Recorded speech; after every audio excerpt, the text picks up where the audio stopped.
సమస్యగా కూడా మారబోతుంది.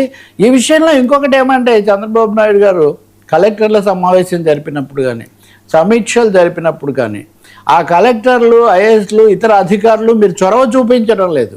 వచ్చే వాళ్ళకు కూడా మీరు సదుపాయాలు కనిపించట్లేదు. ఈజ్ ఆఫ్ డూయింగ్ బిజినెస్ను మీరు నిర్లక్ష్యం చేస్తున్నారు.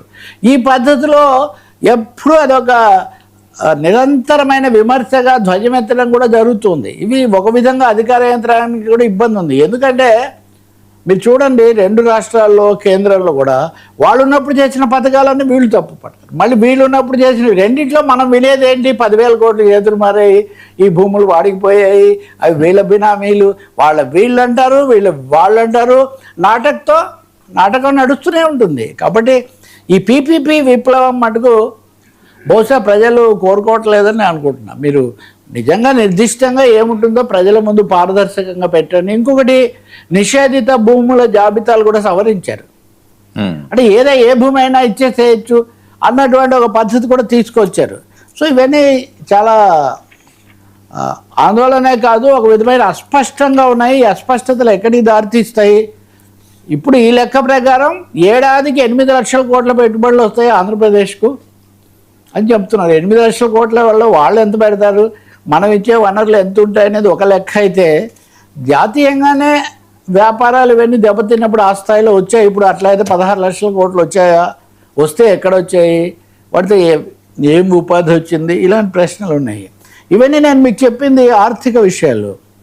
ఆర్థిక విషయాలు కాకుండా చాలా ఆసక్తికరమైన ఇంకో విషయం వర్మ, అలాగే ఇప్పుడు అదంతా డబ్బే కదా. అమరావతి లక్ష్మీ కటాక్షం, చంద్రబాబు గారు నిన్న ఏదో ఆ యాత్ర, పూరి జగన్నాథ్ యాత్ర ఏదో చేసి అమరావతికి లక్ష్మీ కటాక్షం అన్నారు. ఓకే, లక్ష్మీ కటాక్షం లేదు, ప్రపంచ బ్యాంక్ అప్పే ఉంది మనకు. సరే, హిందూ ధర్మానికి సాక్ష్యంగా రాజధానిని నిర్మిస్తున్నాం. నా ఉద్దేశంలో ఇది చాలా అభ్యంతరకరమైన ప్రకటన. ఒక రాష్ట్ర రాజధాని, అందులో లౌకిక తత్వానికి మారుపేరుగా మత సామరస్యానికి నిలయమైన ఆంధ్రప్రదేశ్ రాజధాని హిందూ ధర్మానికి సాక్ష్యంగా ఎలా నిర్మిస్తారు? అంటే మిగతా మతాలు, ఇప్పుడు గతంలో కొంతమంది వైసీపీ నాయకులు కొంతమంది కులం పేరుతో ముడిపెడితే తప్పన్నాం. తప్పకుండా తప్పు. ఏ రోజు కులాలు కానీ అమరావతి హిందూ మతానికి అని ఎలా చెప్తారు సార్? ఇది ముఖ్యమంత్రి గారి పేరుతో చాలా అభిమానించే పత్రికలో వచ్చినటువంటి ఒక వార్త. జగన్నాథ రథ చక్రం అవన్నీ చేశారు, ఆవిష్కరించారు, ఇదంతా బాగానే ఉంది. అమరావతిని హిందూ ధర్మానికి సాక్ష్యంగా నిర్మిస్తున్నాం. ఈ స్థల మహత్యంతో అమరావతిని ఎవరూ కదిలించలేరు. అటు కృష్ణమ్మ, ఇటు స్వామివారి ఆలయం, అమరావతికి శాశ్వత దీవెనలు, ఇవన్నీ ఓకే.